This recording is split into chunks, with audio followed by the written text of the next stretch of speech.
Leonard Black Arts Festival, which has been this weekend. And I'm really glad y'all could be here. We have a really, really cool lineup of people. And so today, this is actually our Artist of the Year Performance Art Showcase, where we'll be honoring the spoken word artist Joshua Bennett from Strivers Row.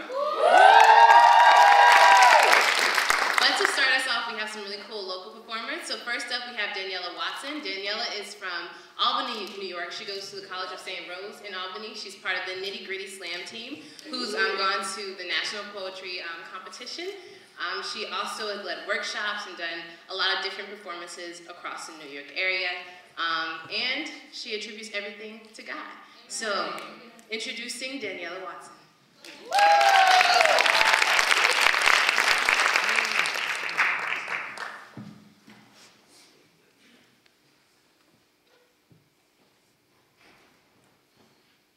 I spent the night you died, alone in my room, retracing the timeline of the evening with my pencil. I stained the paper with lead. How the gunshot to your head rendered my mind's canvas. A carcass cooking on the pavement, serving fiends their fix of death like, is it done yet? Can you smell it? The blood boiling on the street, the heat of money earning has cats blood thirsty for dead presidents, clearly. They did not know you were a king. Now, a silhouette dancing on the street like a vision after a dream. Listen, the city murmurs with incantations of the imprisoned, searching for the right key to set themselves free. Can you hear? Freedom ringing. Around midnight, bluesmen climb Steinway stairwells to catch the cold train and ride miles into the blue and green sky to escape the day. Composed in rusty tracks on sheet music skin is the score of Oscar Peterson's Hymn to Freedom, destination Central Park West. Green Dolphin Street, heaven, they take hits cause these days spliff just won't cut it. That real shit, that death kind of business, not from the corner. The crack pipe pied pipers are calling the children to a land God did not promise, so run. Little children, run. They are trying to take your song. Now make war drums of your feet and make trumpets of your tongue. Make harps of your vocal cords, strumming freedom song. Jump to the sun, children, jump to the sun. So even if the smoke so cold to your voice, God hears the Morse code of your praise. Listen. Woo. The angels, can't you hear them singing? Their voices burn through the city like cords of fire from street corner choirs, a hip-hop gospel ciphers of disciples on upper room rooftops, beatboxing in tongues, mouths gaping like heaven's floodgates, spitting in the light is about to break. Y'all better run. I said the train is coming and the flood is rising like Lazarus with a clenched fist gripping death by the neck like y'all better recognize my son is risen. The horizon is bleeding. From the mountaintop where Doc King had a vision of the king, he sings free at last, right before that last gun blast.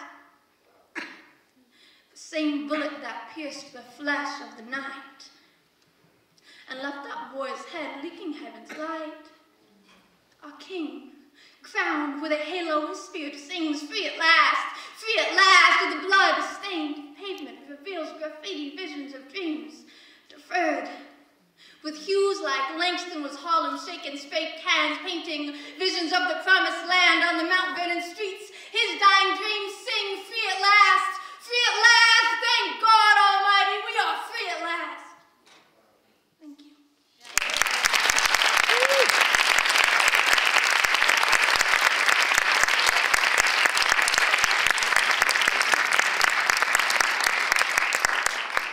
That was good. So next up we have another local performer, Kendall, I always say his last name wrong, so Kendall Ramseur. Kendall Ramseur is actually a native of North Carolina, so that resonate with y'all. Okay. Okay, but he's from Charlotte, North Carolina. He did his undergrad at the University of North Carolina School of the Arts, and he got his master's in cello performance at the Boston University. He also just released an album called Time, which is available on iTunes, and he was nominated for Boston's Artist of the Year for inspirational gospel music, and he also has performed at the Grammys with Alicia Keys and other artists. So please welcome to the stage, Kendall.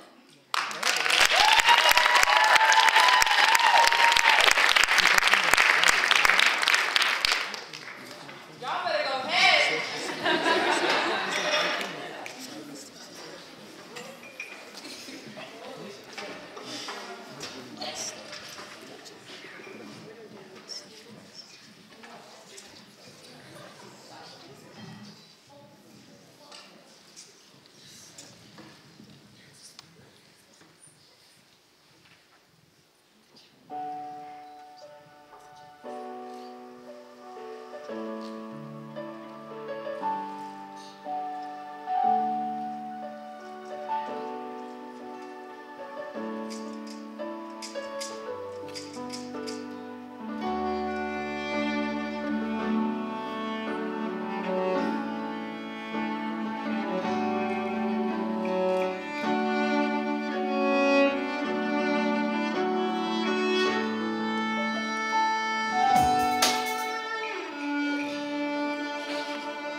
is a fantastic violinist here. Her name is Kiana. So thank you so much for having me.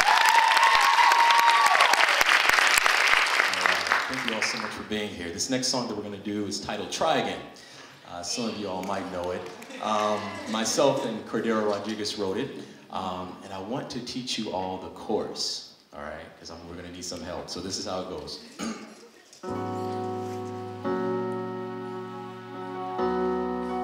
So here we go. Wake yourself up and dream again. Brush yourself off and rise again. And if you trip up, just try again. Try again so you can fly again. All right, you guys ready? All right, let's try it. She's ready. All right, ready? And wake yourself up and dream again. Brush yourself off and rise again. And if you trip up, just try again. Try again so you can fly again. That sound like you know it. You good? All right. So whenever the chorus comes up, if you guys can join us, we'd really appreciate it.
You seem to lose your way, then you fell to the ground. Dreams now made. The time has come for us to slay the beast, to unleash the beauty of our dreams. The judgment rendered is our liberty, for as long as you never fall asleep. Brush yourself off.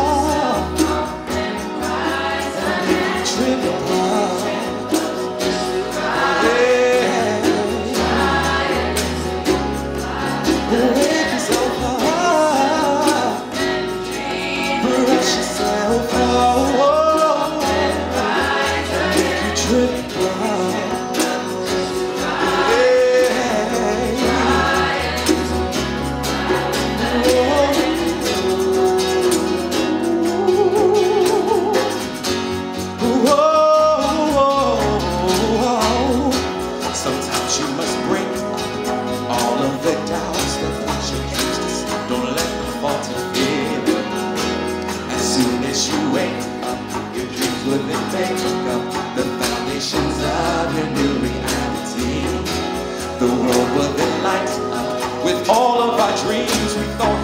your way, so now let's start right here. Brush yourself off and trip high. Yeah.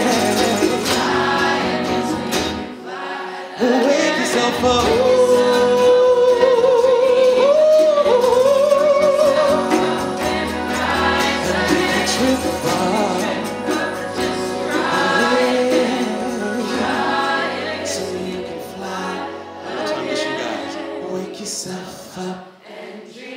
Brush yourself off and rise, and if you trip up, just try again, so you can fly again.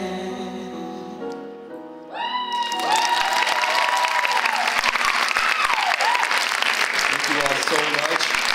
If you're interested in following, myself and my band, you can check me out at KendallRamseur.com. I'm on Twitter, Facebook. To find out upcoming tour dates. We've been doing a New England tour. Thanks to my manager, Tammy, over there. So again, thank you all so much for your support, and hopefully we'll see you at another show. All right? Thank you.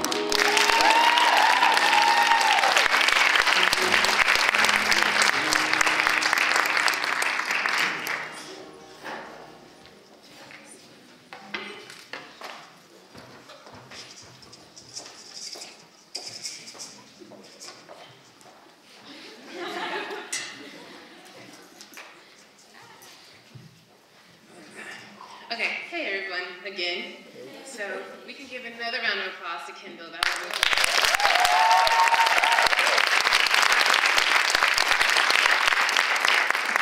So coming to the stage next is someone who I've had the pleasure of getting to know a little bit today. And she's really cool. She's a junior at Tufts. Her name is Amber Rose Johnson, and you may have seen her in MSNBC, spitting truth about blackness in the media.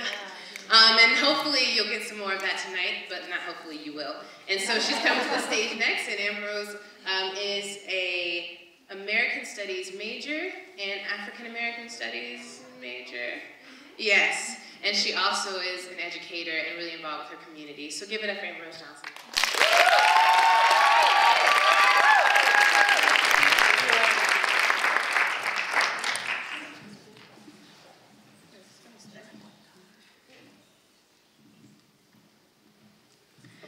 No poems about the media, but poems about blackness nonetheless.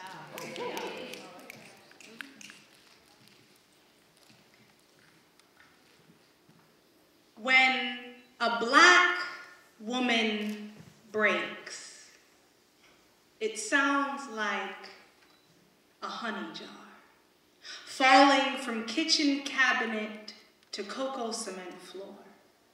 It does not sound like shatter, it sounds like one jagged crack through thick glass straight down the left side. It sounds like bees unsticking themselves from the stomach of a rotting fruit and beating the buzz back into their wings. It sounds like the constant silent blade of the fan on the gray plaster ceiling in the 4th floor of a house that everyone owns and no one visits. Like the grinding metal of a blade that is never going to be used, like cracking rust dislodged from the corner of the mouth. It sounds like the shovel downbeat on the split knuckles of a child with too much pride to bare his teeth. Like gasoline, like water slapping the skin of a stone as it skips and sinks, like jump ropes on ankles, like fingers wrapping around a trigger that will shoot a blank and everyone knows except the shooter. It sounds like the churning stomach of the river where black boys sleep, like mud wall trenches swallowing bodies. It sounds like the shovel downbeat on the split knuckles of a child with too much pride to bare his teeth. The shovel downbeat on the split knuckles of a child with too much pride to bare his teeth. It sounds like every nerve and sinew beginning to pop. It sounds like the nervous laughter that erupts when your blood is on your hands like two halves of a honey jar, opening on a cocoa cement floor. And the silent hunger of spectators who happen to be looking for something sweet to eat.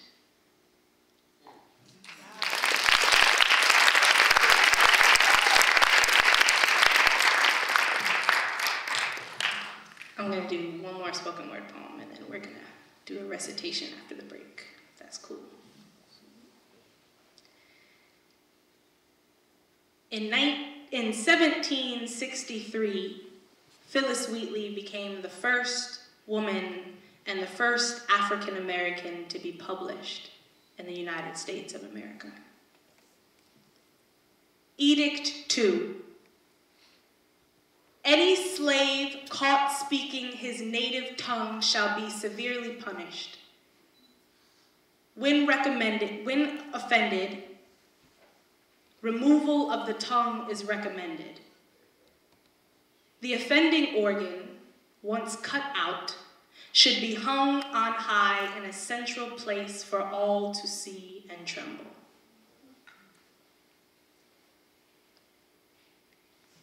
An open letter from Phyllis Wheatley.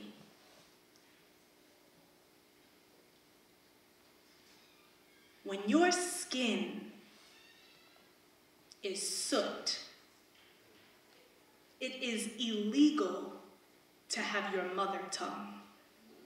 It is to be cut clean from your throat, hung like strange fruit for the rest of your body to see and shake. Only something human can speak its own language, and everyone knows an African woman is 2 times a dog. My first language was whip song.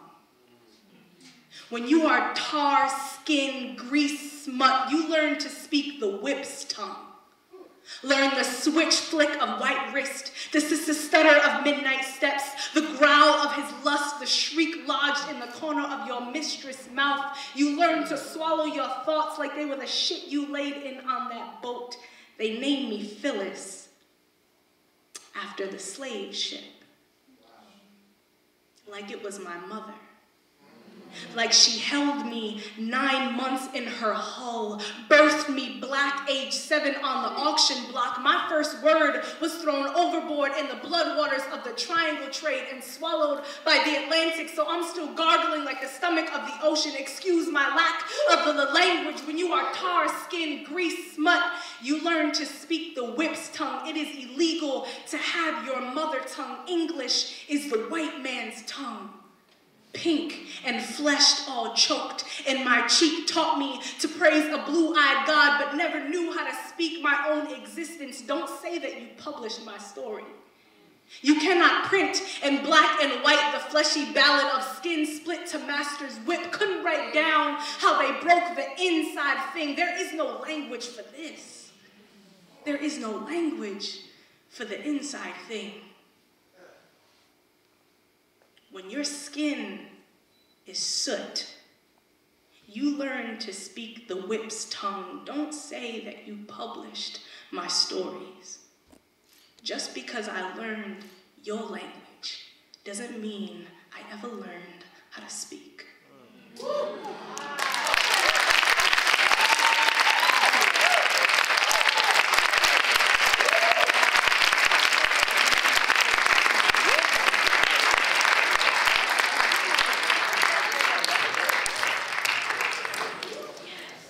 And with that, we're going to take a brief intermission while we clean the stage off and get ready for Josh and some other performances.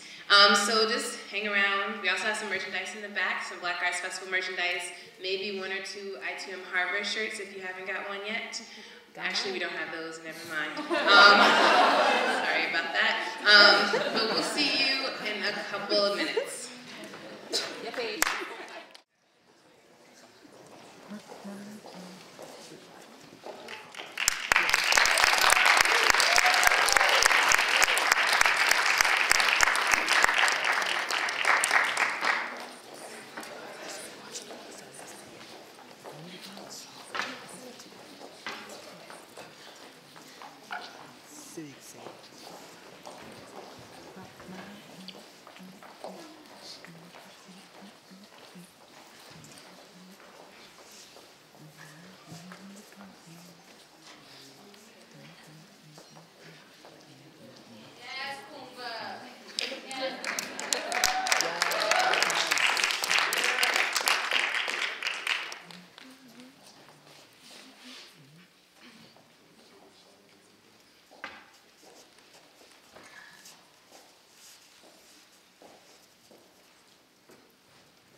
For My People by Margaret Walker.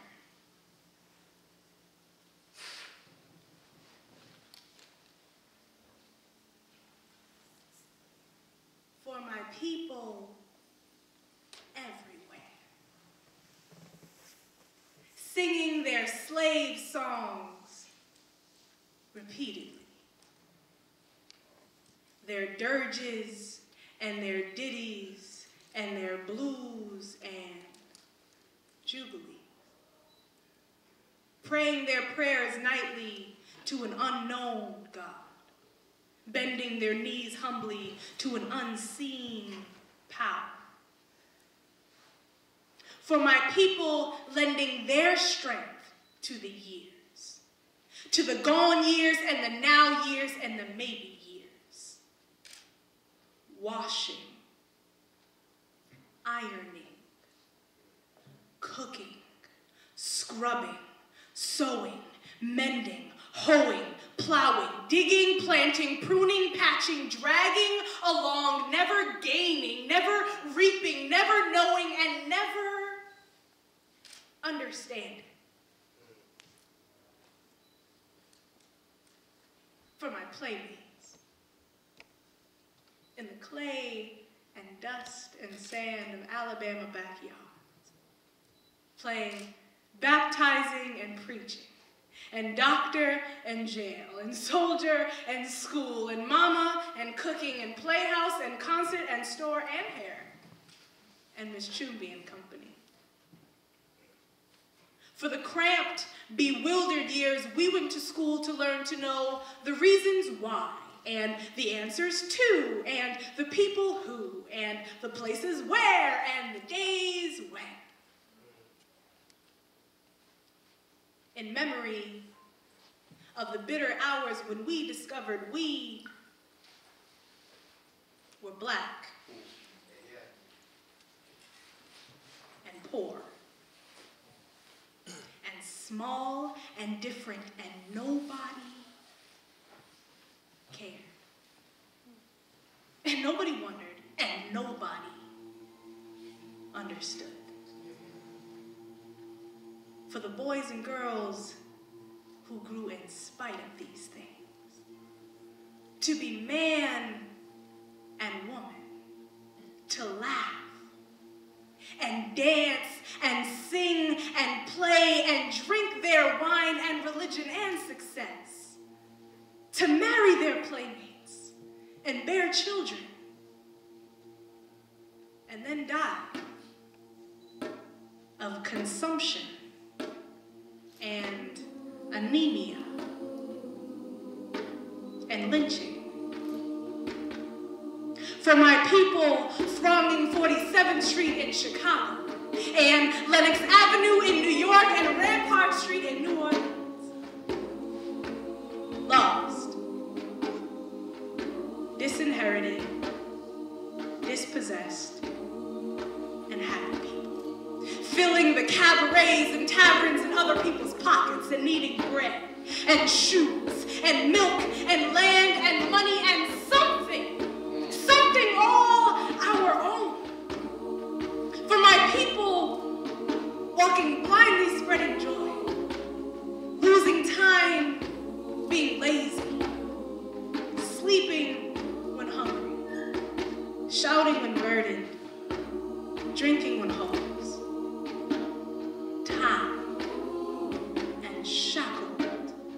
and tangled amongst ourselves by the unseen creatures who tower over us omnisciently and laugh. For my people, blundering and groping and floundering in the dark of churches and schools and clubs and societies, associations and councils and committees and conventions, distressed and disturbed and deceived and devoured by money-hungry, glory-craving leeches, preyed on by facile force of state and fad and novelty, by false prophet and holy believer. For my people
stage is the man of the hour, Mr. Joshua Bennett himself. So yeah, Josh is a graduate of UPenn and is now a PhD student at Princeton University and a member of the spoken word group Strivers Row. And so if Josh... Oh, hey Josh. Yeah, here you go, Josh. It's all yours.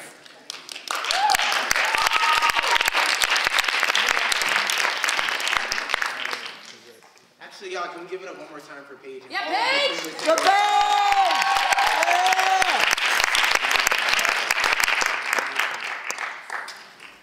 All right, so first of all, I need to do a room check real quick. How y'all doing this evening? Okay, see, the problem is, I was raised Baptist, so I'm churchy and also deeply socially awkward, so I need a little bit more energy than that. How y'all doing tonight? I need that level of energy the whole night. So what I appreciate, y'all are great listeners, I can tell. You know, it's been really quiet. You know, you hear many feathers drop at the same time. It's all good. Seeing you listening, taking in the poetry, taking in the music. With me, don't behave that way. Wow, wow, y'all can hit that name if you want. Behave whatever way you like. Be sophisticated, ratchet, sophisti-ratchet. We can do whatever needs to be done in this space for you to feel free. So if you hear anything you like, you can throw money. You know, whatever type of your friends say amen, say, oh my God, Josh, no, you're great. I love you so much. You're awesome. Why you got that red hat on? It's not even that cold. You do all that stuff. It's all good with me. So, my name is Joshua Bennett. I am a poet. I've been to Harvard many times over the course of my life. The most recent time I was here for the Black Arts Festival, though, was in 2010. And I was on a panel with the late, great Amiri Baraka. And what I'll never forget, we had an argument about Lupe Fiasco. It seems like it was way cooler than that sounds. But part of what we talked about was black art and what it should cost, right? For Mr. Baraka, it was always about the politics of the thing, right? Hey, how y'all doing? Good to see you. And I think the older I get, the more I sort of lean to his position. Like, I've always written because I felt like there was a certain beauty that I wanted to convey. I wrote to have fun, I wrote to get things off my chest, but the older I get, I to be a certain kind of political energy to the work, right? As we live in an urgent moment. So this first poem is because Trayvon Martin's been on my heart, Jordan Davis, Renisha McBride, the countless folks lost in this moment of extrajudicial killing, right? Because these are lynchings, which is important to remember, right? Lynching by bullet, you know? So this first poem is called Say It, Sing It as the Spirit Leads. It's inspired by one of my mentors, BAF Artist, who's one of my favorite writers in the world. Oh wow, y'all came back? For me, I feel special. Come on in. Come on in. Come on in, sit down, get comfortable before I start, because I'm about to set it off. I probably shouldn't say that on camera. I'm about to be a black man. I'm about to set it off. Give me all the money. All the money. All right.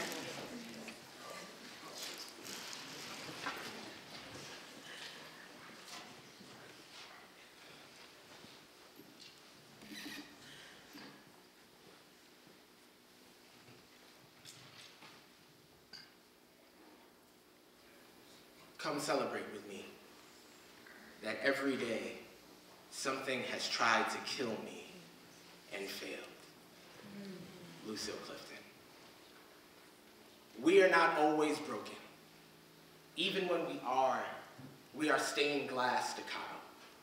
Mosaic, as God's song sifted through the stylus of a stutterer's tongue, an ocean split, like a reluctant fist, blooming into praise. We praise, always, we elegant, everywhere. We die too soon, we joyous, anyhow, say that every day is a toast to living, an ode to the way we made resilience in art. My classroom is a self-love anthem in 9 parts. Together, we unlearn shame, dream silly, sing what we cannot say anywhere else, so say it. Say I am 12 years old and my joy is stainless. The next time the world calls me subhuman, I will remind it that spell check is a virtue. Say, I think the word you're looking for is subterranean. 10,000 leagues too deep for easy definition. Fleet as the feet of those Harriet Tubman kept close as kin. We start each day like this, like poetry gives us a new grammar for our bodies. Say it, I exist in excess of my anguish. I am not invisible. I am a beam of light, too brilliant for untrained vision. I am not target practice. Yes. I am not a bullseye with rhythm. This breath is no illegal substance. Sing it, a ballad for the youngest son. How he survives beat cops that see Caesars and sees upstream. Freeze, hands up to chain his flame. Praise the lyric name. Quavangene, Latavia, DeBrickashaw, Devante. How they make the mouth a musician. Sing it when you're a 7th grader in Philly and they try to turn your middle school into a ghost town. May your voice be atmosphere imploding. Sing it with conviction. Say, I'm an Illadelph lyricist. Metaphors ever. Anybody hating on my halo is irrelevant. Flow like Baldwin, Clifton, Gwendolyn, Zora, Langston, Cullen, Ellison, the authors that offer a glimpse of what heaven is. Say we fly as zeppelins, heaven's high at our heaviest, dignified even when strangers try to make all this beauty a burden. Say no one will make my beauty a burden. Say no. Do not touch my hair.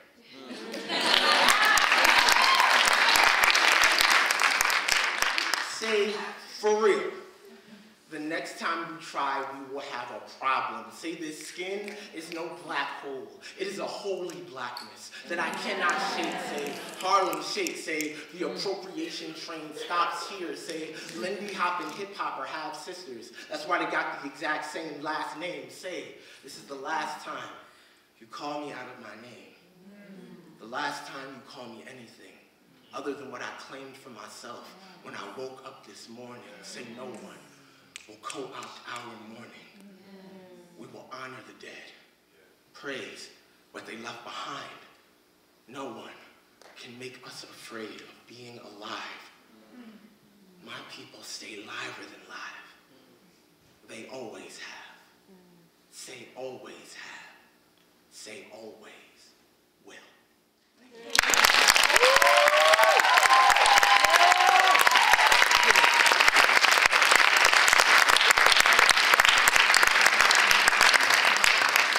Thank y'all in the back. Y'all was so polite. They're like standing there, y'all fine. Okay, so y'all still with me? with me? We gonna have a good time today?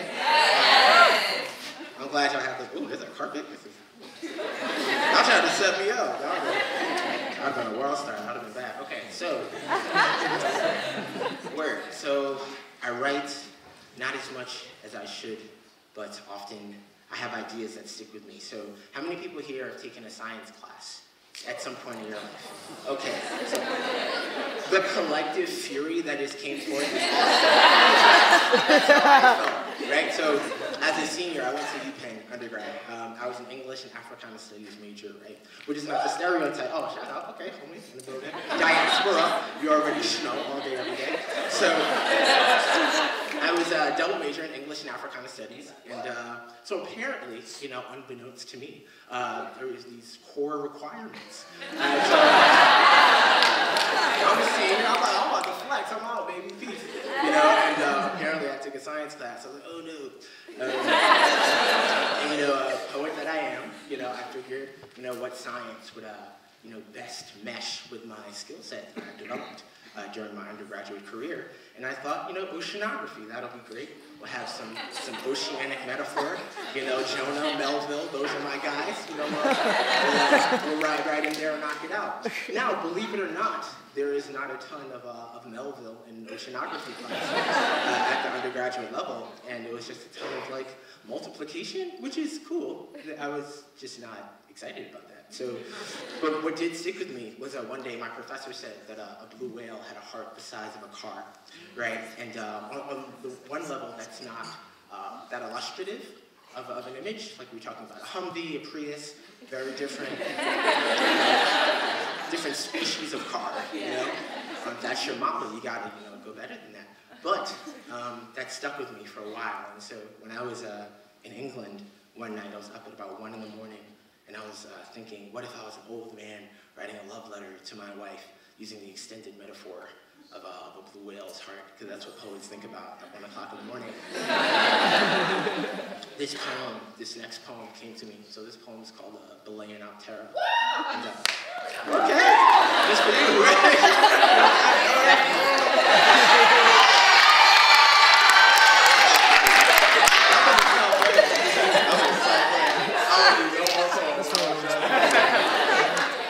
Just landed. That's the name. Okay. This is Belaying Out Terror. Yes.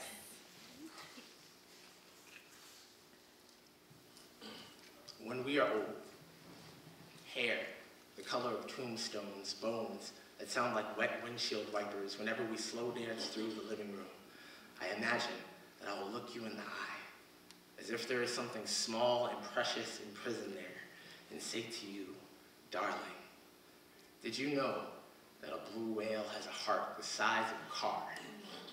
When you reply correctly, as you always seem to do when I ask you difficult questions about oceanography, I'll probably just laugh, rejoicing over the fact that every time you smile, it makes the wrinkles at the corner of your eyes look like 6 willow branches, all lifting their heads from prayer in unison, the wind humming a somber hymn beneath its breath, just as our anthem jogs to a close and I whisper in your ear, how did you know that I was the one? When all of those well-dressed jackals came galloping to your door, begging for the rights to your ring finger, what made you lock the deadbolt on your ribs, looking them squarely in the face and saying with joy, I am keeping all of this beauty for someone I have never even met? Did you ever doubt, ever sit in your dorm room and think that maybe your soulmate had chosen someone a lot more boring, but a lot less picky than you, and opted for the easy way out of a life filled with love?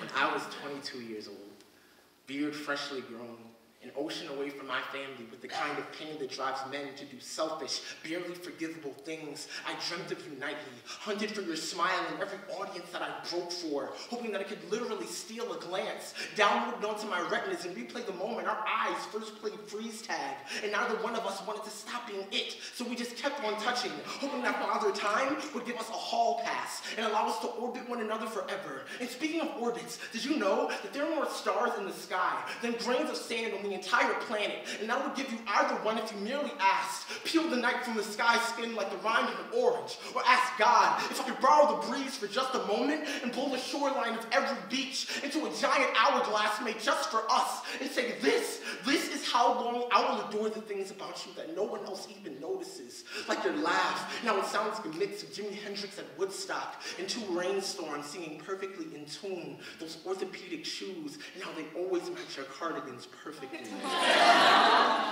Those crooked glasses, how they dangle at the edge of your nose like the legs of two lovers on a tire swing. The last summer they will ever see each other's face. The first time I saw your face, I thought, wow, if there were a gorgeous Olympics, you would be allowed. And maybe I would be your key. And maybe love is a club that we both got into for free. And we just haven't stopped dancing for all these decades because we really like the music in here. And maybe, if you asked me to, I would crawl through the veins of a blue whale on my hands and knees, photograph that Volkswagen-sized heart of hers, and place the picture underneath your pillow before you went to sleep. When you ask me about it, I'll probably just laugh, giggling like I've got a handful of diamonds in my throat, and say, see, I told you, the biggest heartbeat ever made. And now it's all yours.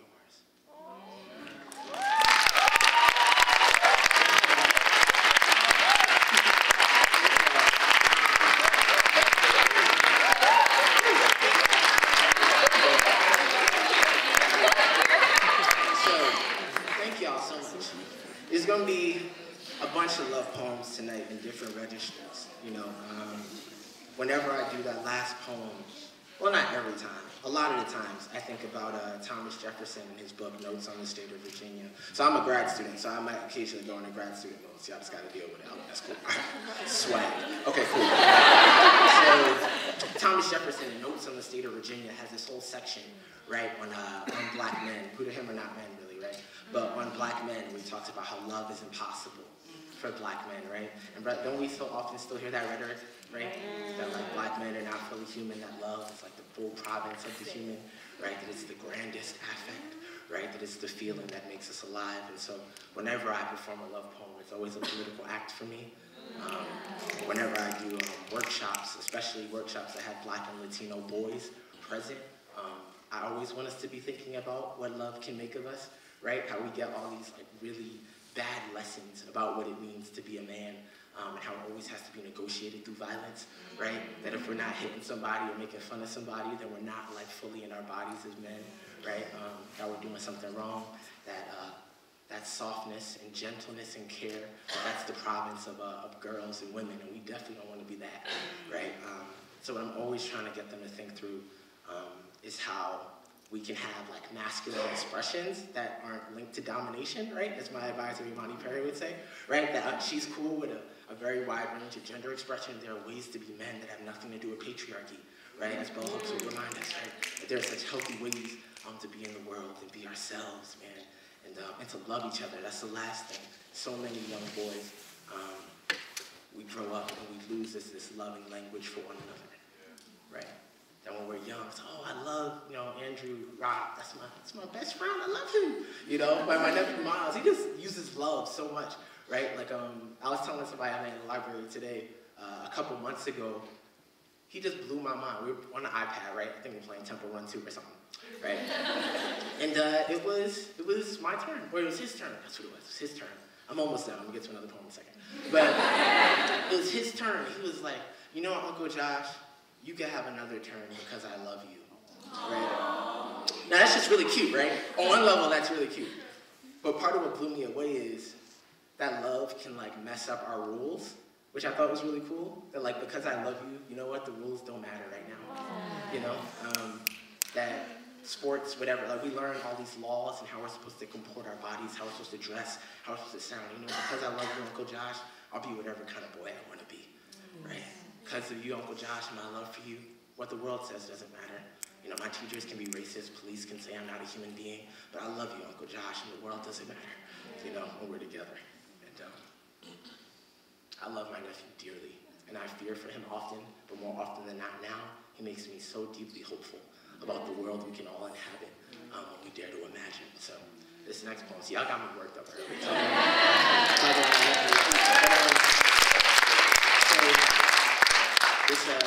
this next poem is about my hair.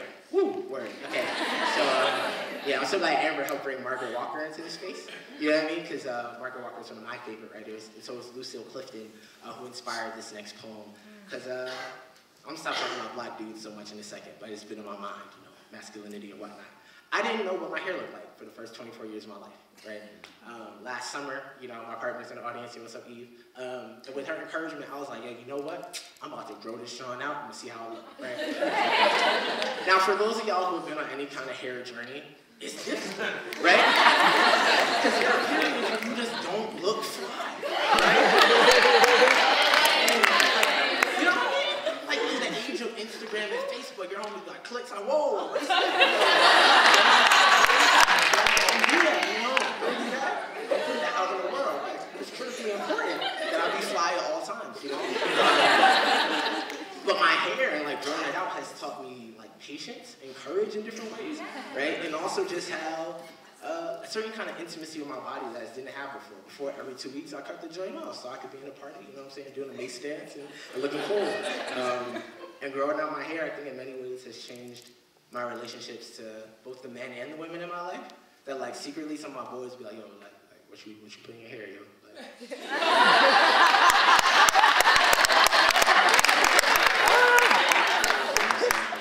Like, you smell kind of nice. The sheen and all that, you know what I'm saying? You know what I'm saying? I'll be like, you know, shea moisture, they go, oh, well.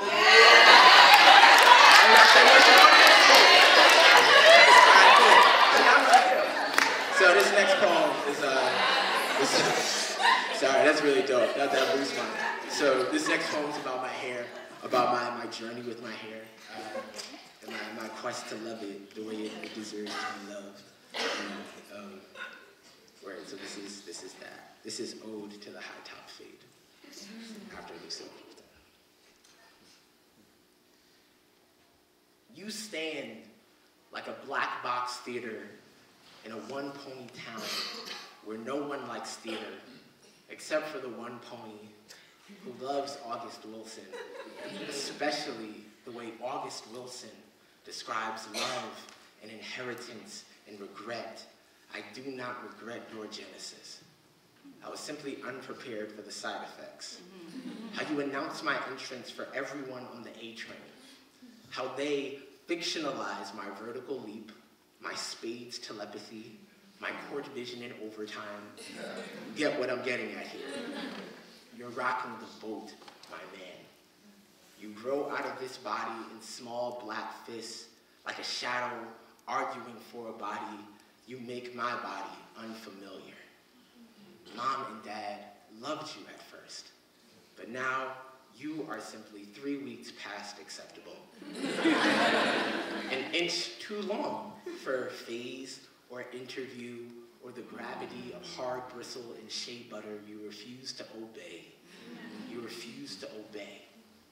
And I do not know how to care for anything or anyone that dares to break into this vault I built from scholarship money and easy praise, this armory skin.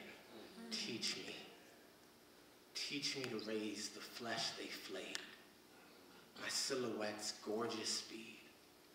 The many contradictions of this name you redeem. Thank you.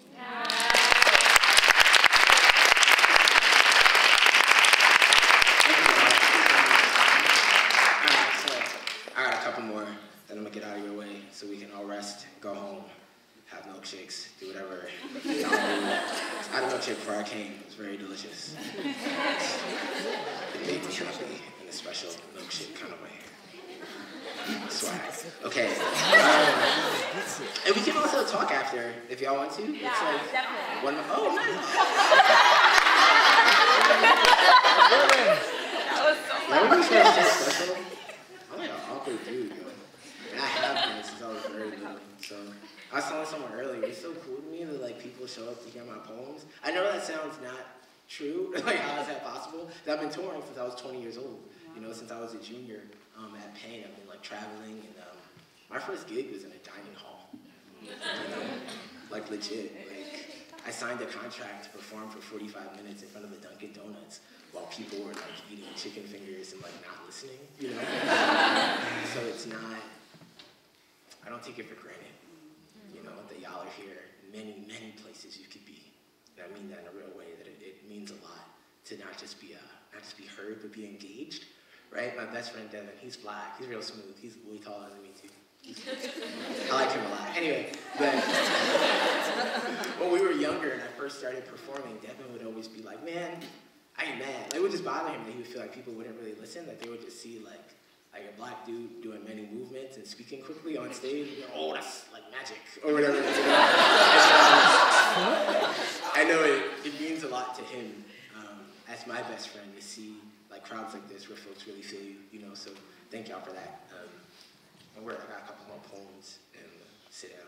So this next one is called Plankton. It's a love poem. Well, all my poems are love poems in a certain kind of way. But this poem is about my boo, Eve, but it's also about, what is this poem also about? Man, look, so I'm in therapy, right? It's important.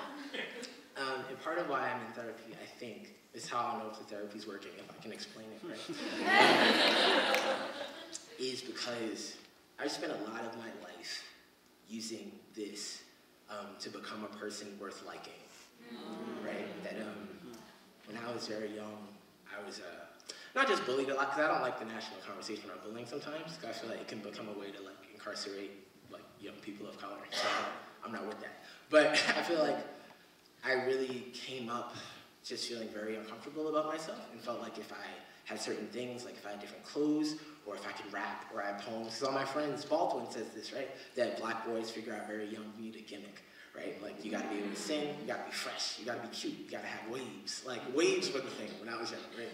So you needed like a Rockaware jacket. Is anybody in their mid-20s? Anybody remember like Rockaware? Yeah. No, those Rockaware jackets. I used to be so angry. Like, I was shopping at TJ Maxx. There was no Rockaware. Like, you could find the jacket, but not the jeans to match the jacket. So I would have like the fake, the super fake, like the rope I wear. You know what I mean? It wasn't even English. You know what I mean? It was repetitive. It was the clothing wear. It was bad. So, but I just remember distinctly learning early that like I needed like accoutrements. I needed things around me to make me lovely, you know? And I find with a lot of the folks I work with and the people I talk to at shows that that's the case for a lot of us, right? That we have theories of value. I mean, we're at Harvard, right? So like, there are theories of value that we tie to institutions, right?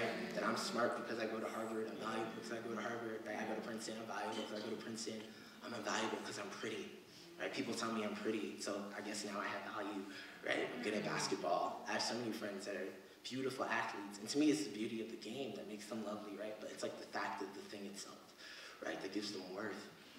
I think especially in graduate school, and so many of y'all know that here, not just our students here, but in your workplace and your families, it's so critical that we understand that our worth doesn't come from the way the world treats us or thinks about us, right? That matters a lot, and that's what therapy's taught me more than anything. And part of what I say about this poem a lot before I do it is that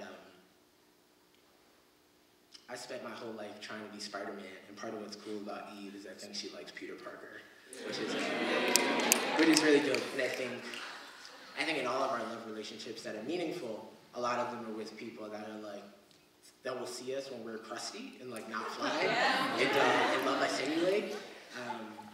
And it's not a love that puts up with you being terrible, but it's a love that pushes you to be better for the love of that person.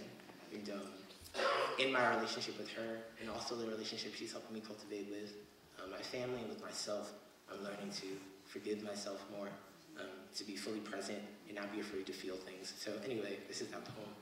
It's called Plankton. And it takes place in Boston.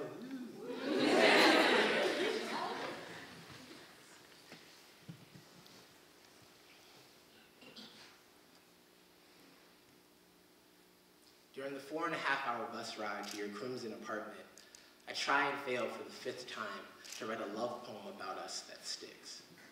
One that does justice to the world we've woven here, the bridge, sturdy as conviction that connects these two impossible hearts. The story would have to start in Boston. We meet at a cocktail party, and within minutes, you try to shake me down for my only cupcake. So when I said no, like a stone cold G, you didn't walk away. Instead, you unsheathed your poker face like a scimitar, and we lost ourselves in talk of Jamaica Kincaid and our undergraduate English majors for the next hour and a half, watching as the event faded into dusk. When you handed me your business card, I took it as a subtle sign that we would be platonic forever. So, I spent the next whole week conjuring up excuses to write you, eventually settling for an email where I called myself the bearded poet dude that studies animals. This really happened. On the off chance that it would make you laugh, that you would remember my face and wish someone would invent teleportation already. The reply was generous. It made me feel silly and triumphant all at once, missed the way fossils missed the bodies from which they were flown. Once we started arguing about Captain Planet, I knew that something had gone terribly wrong. No one could possibly get me this way, curling my mask into memory, shouting that this bond right here is a refuge for those days when your lonely tries to get the best of you. Joshua, you are someone I invented over and over in my head. One day, I simply settled for the fact that you did not exist. When a woman kicks game like that, how do you resist? How do you say anything except stand here next to me? Your open palm is the password to my chest. You speak. My entire body shifts genre. I'm 1,000 folk songs now. I'm an entire coastline bellowing from the depths of Woody Guthrie's guitar. Weekends where the trip from New York to New England compels me to dream that all the other people on the boat bus are old friends, cheering for us, excited to hear about the whole trip on the way back. This is magic. But it is mature, grown folks' magic. The kind you have to earn with 2 a.m. arguments over ex-lovers, staying up until the horizon changes its clothes because neither of us can sleep, with all this anger still clinging to our bodies. I do not know how to write that poem. I've made a career out of painful romance. Epic love so big, you can't even see the other side of it. How do I say that I feel closest to you when we buy groceries together? When we watch Netflix for hours, or do homework at the kitchen table you got from Goodwill, the one I saw out of the corner of my eye and said, we could build an entire home around that thing. I am fully aware that there are times where I am too much of a high tide, where my jealous heart, built from years of proving that I was worthy of unworthy people's attention, threatens to split us like a gene. But look at what we have made. This spectacular love, an ecosystem where every microorganism chants your name. Choirs of plankton singing Eve over and over as if they were trying to summon the night. So perhaps the words I've been looking for were here all along. After all, every day with you is a love story worth telling. You make me feel legendary all the time.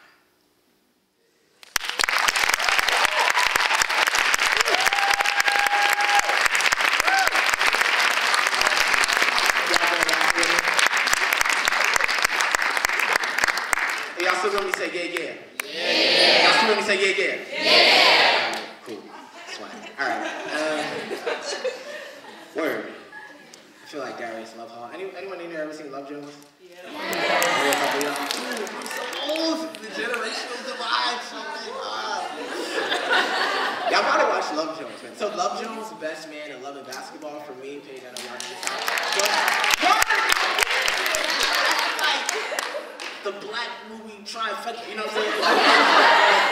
I love Spike, you know what I'm saying? But for me, those are my, my Bill-a-duns, you know what I'm saying? That's my coming of age narrative, you know what I'm saying? Those three in triangulation, as it were. So this, man, this is gonna be my last poem. It may be. This is about my mama, because I love my mama.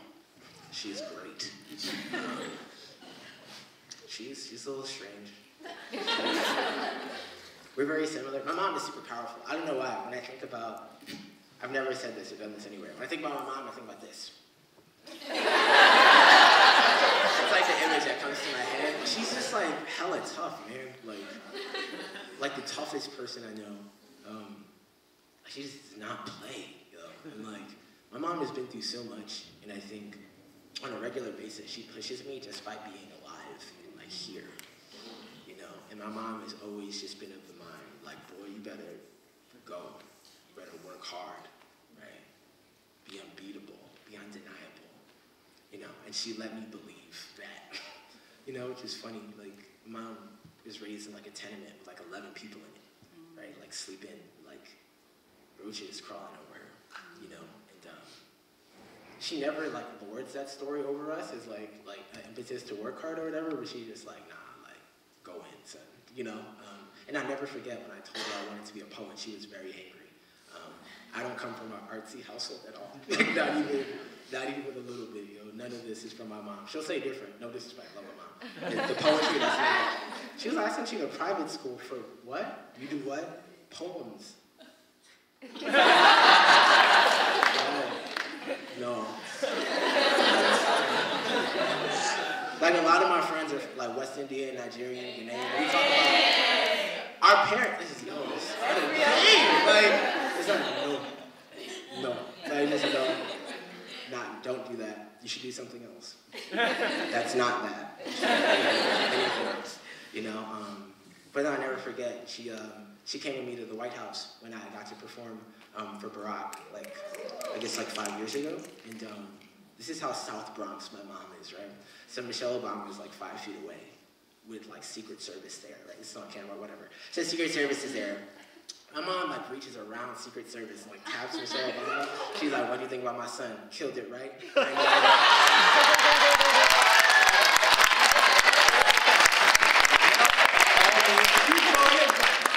That's me, creativity, that's me. You already know.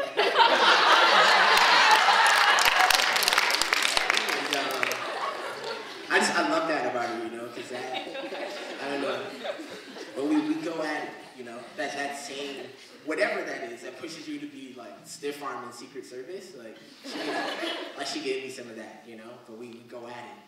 We go at it because we believe what we believe, and we fight for it. And so this next poem is called Autobibliography. It's about my deep love for my mother, our love for the text, and how our relationship has changed and grown as I've gotten older. Yeah, it's also about books. This is the last thing I'll say for the poem. It's also about what it means to try to be a grad student and a writer for a living, to dare to believe that like I can just put ideas into the world and hope that I can feed myself off of that. And, like, it's like scary, and I think that's what my mom meant. She was like, no. Like I think that was really I love you, and I want you to be safe. And my mom's an accountant, so I think for her like she's like, pick something safe, son. I love you so much. The world is so dangerous. I just want you to be safe, And I'm thankful that she gave me space to work within that, right? That even though she said no, she never said, like, don't do it. She didn't say stop doing it, Like, to me, those feel different. And so this poem is also about what it means to be a dude that really felt like I had to hide inside of books. Like, I felt like the world was a scary place. And if I was smart, maybe nobody could hurt me. And I think a lot of us feel that way. Yeah, you're awesome just because you are. You don't really need like grades or anything to like do that. And I don't know if you'll get that here, in classes. And there are reasons for that we can talk about after. But you're important because you say so. And you matter because you're alive. So this is autobibliography.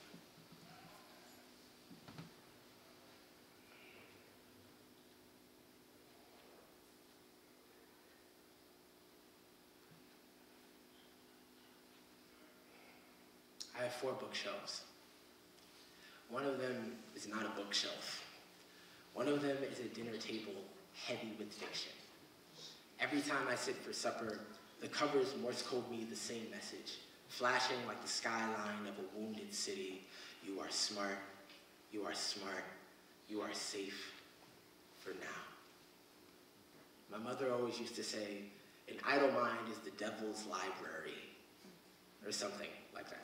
I'm still not sure what she meant, but at age 5, every piece of imagery was literal, and now my mind is an argument with my mother about her fear of the invisible.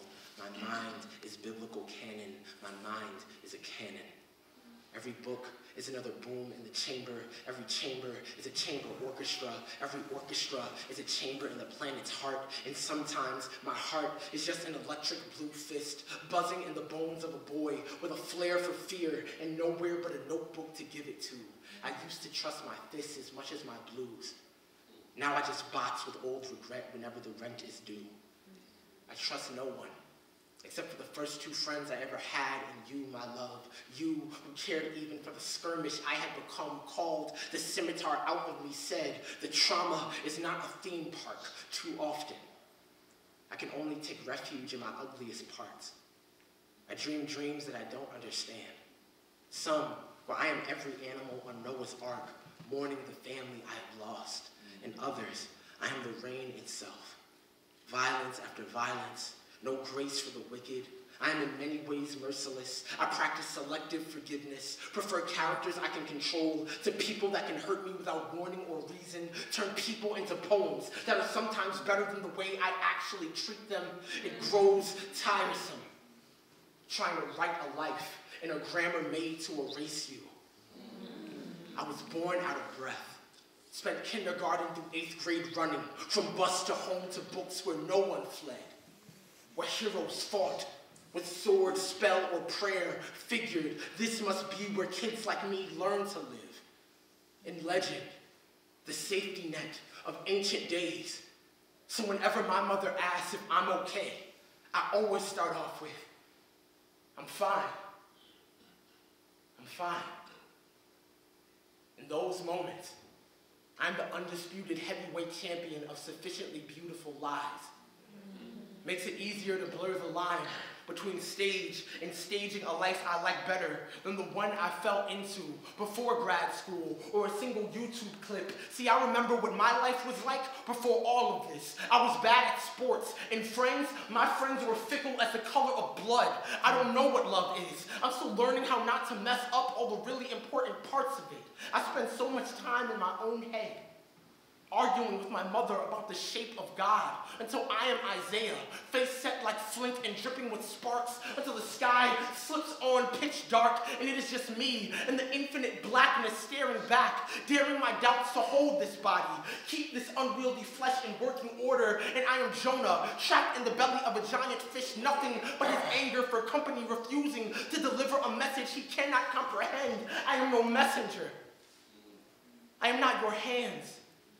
I am not the sea-born bottle holding the letters to those you loved and lost. I am the shards. I am the ink and glass when it breaks, like a tie or a family or belief in the face of evidence and age, the space between feeling something so hard your muscles turn to steam, and the agony of giving it away to language, knowing you lack words for the weight of everything you've experienced, when the presence of the sea, or your father's tears, or a flock of tambourines turns your entire body into one trembling text you could not translate if you tried. As a child, my mother would always read me the same 2 books before bedtime, Corduroy and The People Could Fly. Between school and work, we never got the chance to talk all that much, but the fiction would jolt us alive, pull our one common joy off the shelf. Back then, I was as tall and as lovely as many books stacked on top of one another. My smile, like the small white bricks of a life built entirely from paper.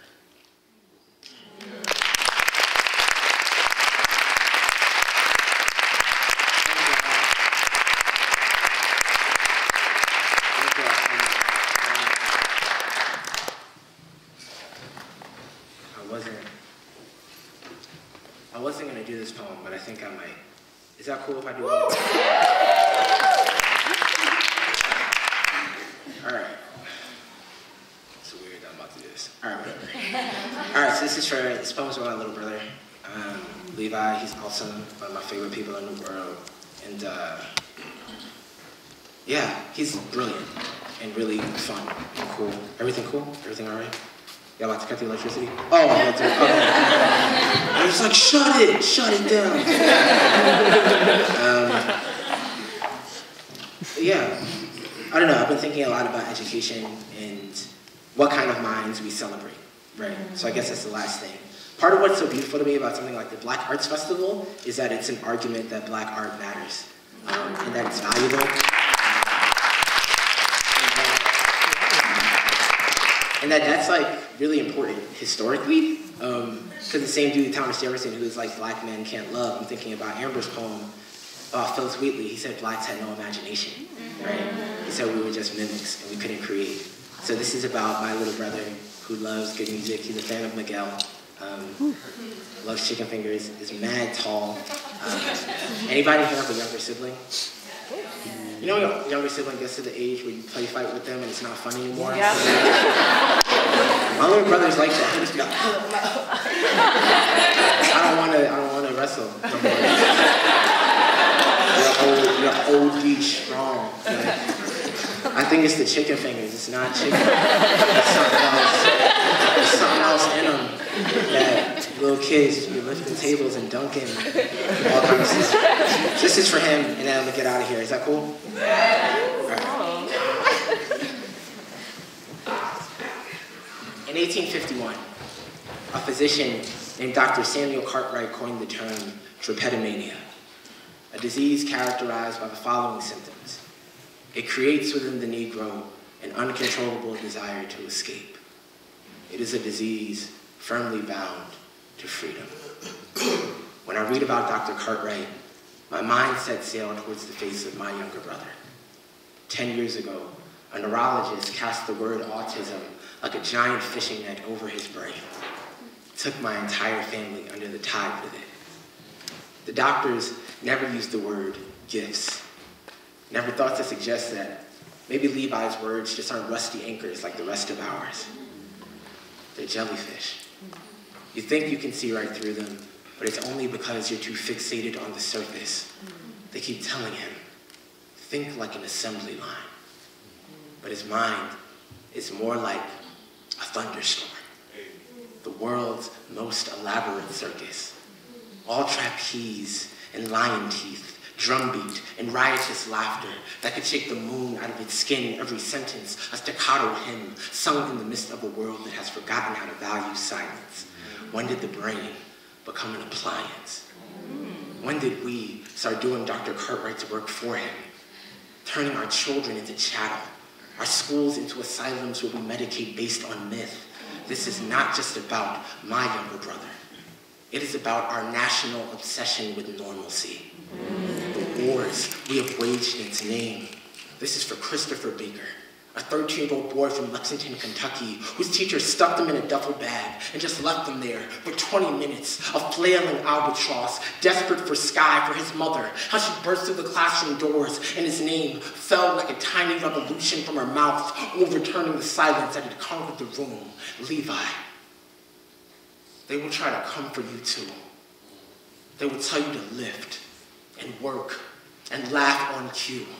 If you can't muster the emotion, then just fake it, like all the other good robots do. Be human.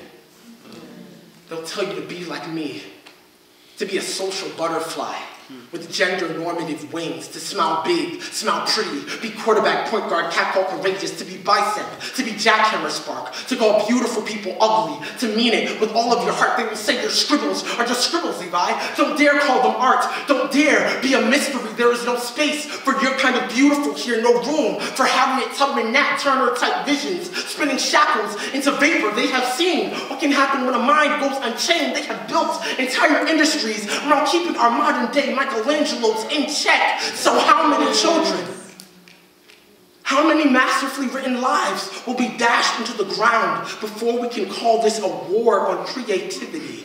Please. Stop calling my little brother diseased. His mind is just an unmapped archipelago. Every idea a former slave gone free. So the next time they try to tell you that your neurons are a crime, little brother, please tell them this for me. Tell them that Levi is just shorthand for levitate. Tell them that you're calling us to the clouds. You would pay them a lot more attention, but you are chilling.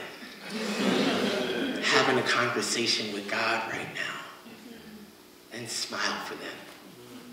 Smile big. Smile pretty. Teach their wounded imaginations to fly.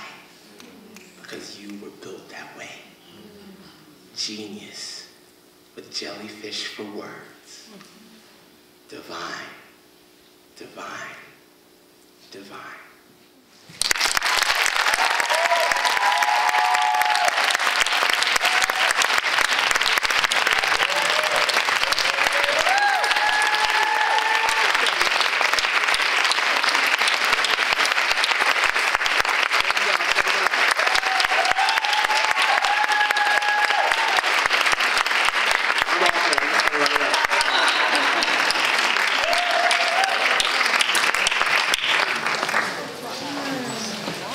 Before you leave, I just want to introduce the Vice President and the President of Kuumba Singers, because the Black Arts Festival is a Kuumba event, annual Kuumba event, and they just have a few things to say. So if you can hold off leaving for just a couple minutes.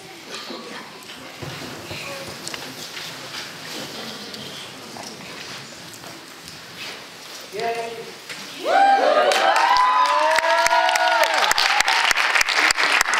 Hi everyone, my name is Lauren Fields and I'm a senior 2014?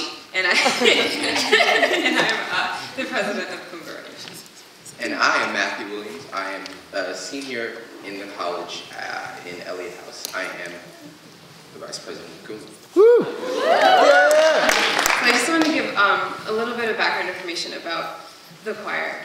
So Kuumba is a Swahili word that means to create.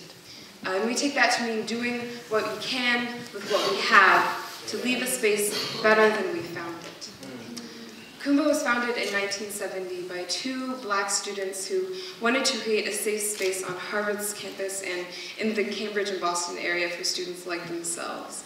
Now this was at a time, you know, that we all know the civil rights movement was jumping off, and Dr. Martin Luther King Jr. had recently been assassinated, and Harvard just didn't feel like a safe space for students of color. So now, almost 45 years later, our mission remains the same: to celebrate, encourage, and inspire Black creativity and spirituality in all of their forms. So we would like to thank you for being here and celebrating that with us.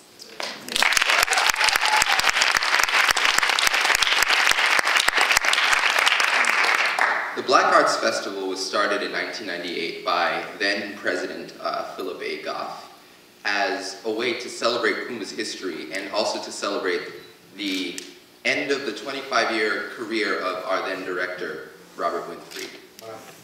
Since then, it has become much bigger than that. It's become a way to celebrate Black ingenuity through the arts, and we try to do that every year with, you know, celebrating as much as we can, as much art as we possibly can. And we have many people to thank this year for making that happen. Yeah. First, we'd like to thank the creator, the visionary behind I2M Harvard, Miss Kimiko Matsuo.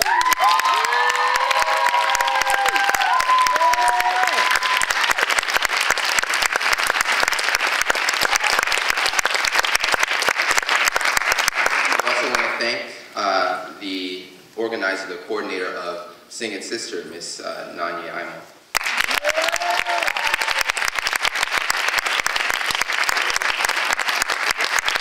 Also the creator of the idea behind Soulful Sounds. I don't know if she's here tonight. Miss Simone Isaac Wilkins.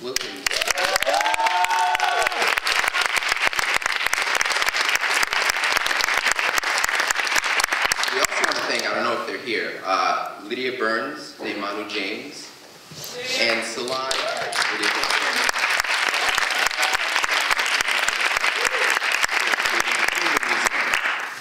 And last but not least, we want to thank this incredibly talented, gifted, beautiful woman, Paige Woods, the chair of the Black Arts Festival.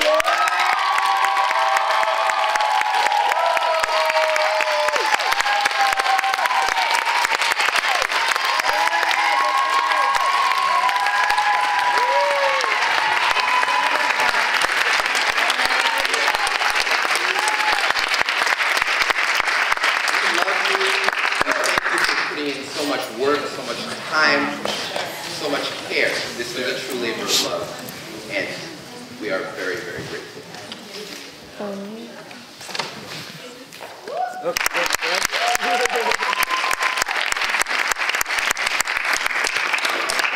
Thank y'all. That's pretty much all I can say. But above all that, I do want to thank God, because this whole entire event, y'all don't know. Y'all just don't know. But actually, no.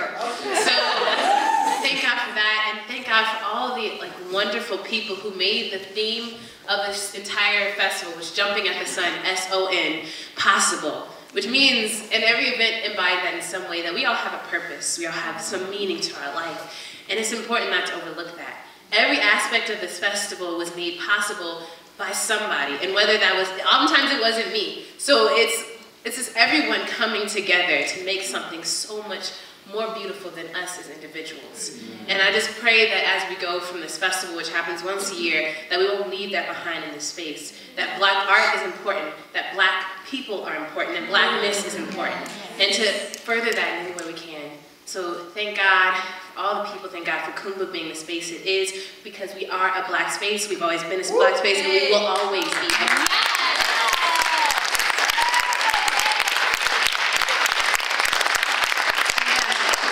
That's pretty much it. Have a great night.